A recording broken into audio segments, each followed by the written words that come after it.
Now, for most of us, our journey started in a fairly similar way. We were playing our games for the pure joy and escapism they brought us, where we played games how we wanted to, never being controlled or forced to perform actions we didn't want to do, until of course that fateful day we noticed that nefarious little pop-up. Now, you may have ignored it at first, despite being slightly curious, but eventually you opened that intriguing notification to see what those achievements and trophies were, and that's when you stumbled upon a whole new level of completionist OCD, with each game having its own set of challenges to overcome to prove your true mastery of the games you loved. These challenges spurred us on to do things many of us have never considered, whether that be taking a cheeky gander up 2B's skirt, or completing a game like Uncharted on brutal difficulty, a task no one does for fun without being donned in a full suit of black latex. And I'm speaking from experience here. But over time, even if we don't know it, we started associating those little pop-ups and satisfying sounds as the marker of success in our gaming, a pure small hit of dopamine that reinforced our behaviours, but for many of us, this can go down a rather destructively dark path. Because we've all taken a look through a trophy set before playing or even buying a game, or used a trophy guide and roadmap to get the platinum as pain-free as possible. I mean, after all, logic would dictate if you can platinum a game in 50 hours with a guide versus 150 hours without, you'd be stupid not to, right? But logic is not always the best path, especially in our chaotic world of video games. I mean, sure, if you use a guide, you might complete a game like Cyberpunk in a single full playthrough with a few carefully placed saves to get a few endings sorted out afterwards. But do you really want to see potential spoilers, or be told exactly how to play a game from a guide writer rather than experience your unique journey yourself with your own decisions? And where does this leave you? I mean, for me, I couldn't even enjoy a game without that little voice in the back of my head, as annoying as it was, whispering in my ear, telling me I'm gonna miss an easy trophy and I'll need to spend another 50 hours, easily avoidable hours, on this platinum. And there was the problem. I wasn't even playing games at this point anymore for the pure enjoyment of them, as you are supposed to. It was all purely for the mechanical act of earning trophies, and therefore the platinum, just to delete the game in the end. I mean, after all, I've always been a gamer at heart. Trophies and achievements were there to make that more fun, to give it an extra focus rather than drive me away from my favourite hobby. And this mindset I had fallen into essentially turned that truly special platinum, that stamp of approval that I assigned to any game that I adored near and dear, into a meaningless pixel amongst the sea of all the other crappy platinums I had earned. And at this point I thought all hope was lost. But I got a little spark, and I started regaining the love I have for the Platinum Trophy.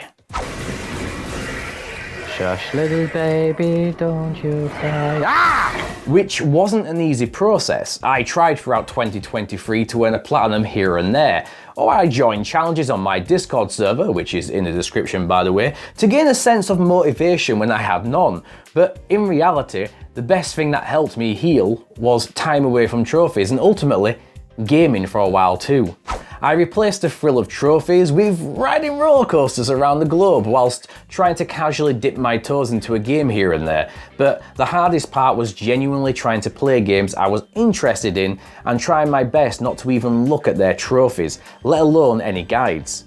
This worked with varying success. After all, old habits do die hard, but eventually trophies became more of an afterthought than a mandatory research project before even playing a bloody game. I've been playing games on other platforms too, just to cut that connection between trophies and video games and repair that relationship and enjoy gaming where a platinum didn't exist. So naturally, I chose the best game for that, the most wholesome game around, League of Legends.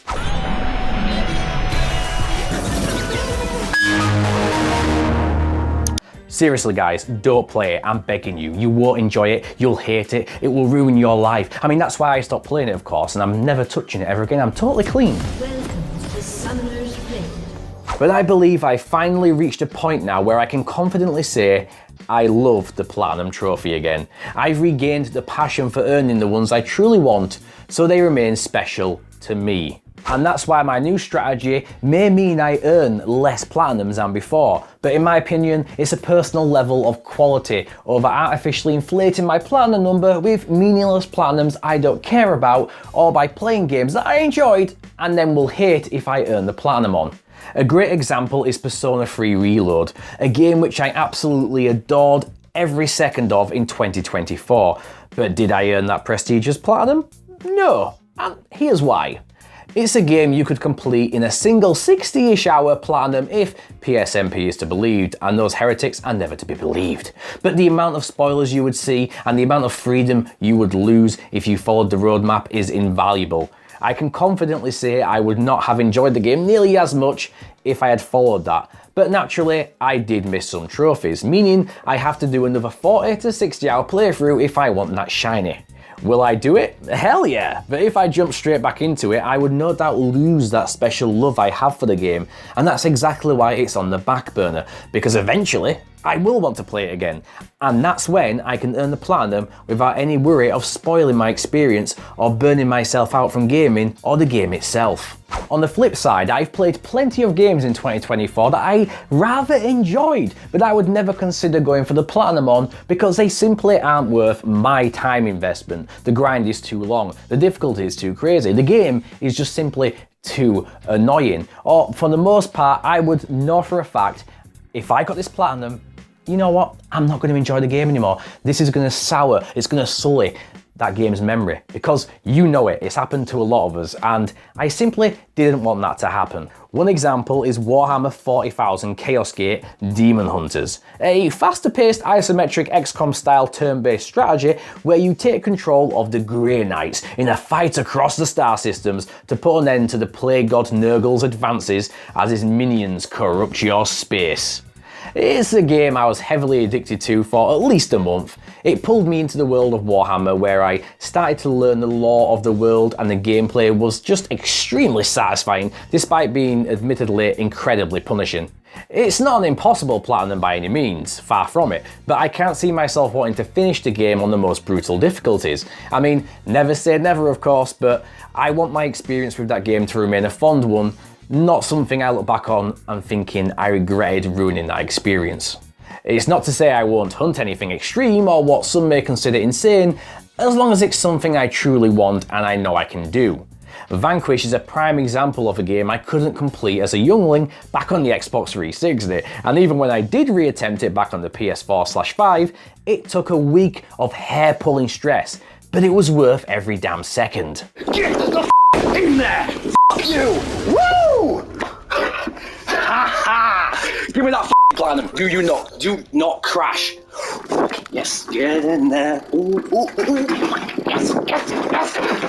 The same could be said for Wolfenstein 2. It's a menacing platinum challenge, but I want it enough to put myself through the horrors that is mein Leben and those high-rise apartments. Don't trust you, mate.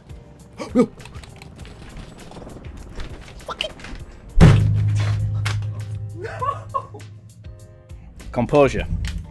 I'm a professional, damn it. Streams are returning soon. Clearly I must hate myself. But at the same time, I'm not going to torture myself going for the platinum in a game where it just simply isn't worth my time. A prime example being Monster Hunter World, or any Monster Hunter game for that fact. The game is fun for the first go around, but it falls off hard in terms of enjoyment for me, which may be an unpopular opinion, but it literally sends me to sleep. And that's alright, I enjoyed it the first time around and I'm going to leave it at that. I'm not going to ruin the experience for myself, because not only have I finally regained my love for gaming, but I believe I've got it back for trophies as well. And I understand once again what that platinum trophy truly means to me. A mark that I truly enjoy the game, enough to conquer each difficulty, find every last collectible, and yes, even a bit of grinding here and there. So what about you? Have you suffered through one of these crises, one of these similar type of events? And if you have, why don't you pop your experience down below? Because if you've made it to the other side of that tunnel, I'm sure it might help countless people who go through this kind of existential trophy crisis all the time. I mean, I've gone through it several times, but this feels like it's the final one. And I have to say, guys, it's good to be finally back on the channel. We're steamrolling ahead now, content's being filmed, content's being planned, live streams are starting, and I'm just happy to be back in this space. I feel revitalized again doing this, and It's making me happy, I don't know if you can tell. But yes, please leave a like down below and a comment. You know it helps the algorithm. It really helps push videos. It's cliche, but it really does help. And if you haven't subscribed yet, you know, give me a chance, subscribe. Go check the back catalogue. I do trophy videos and things like that. But with that being said, I've been Vault Boy Steve, and I'll see you all next time. Sayonara.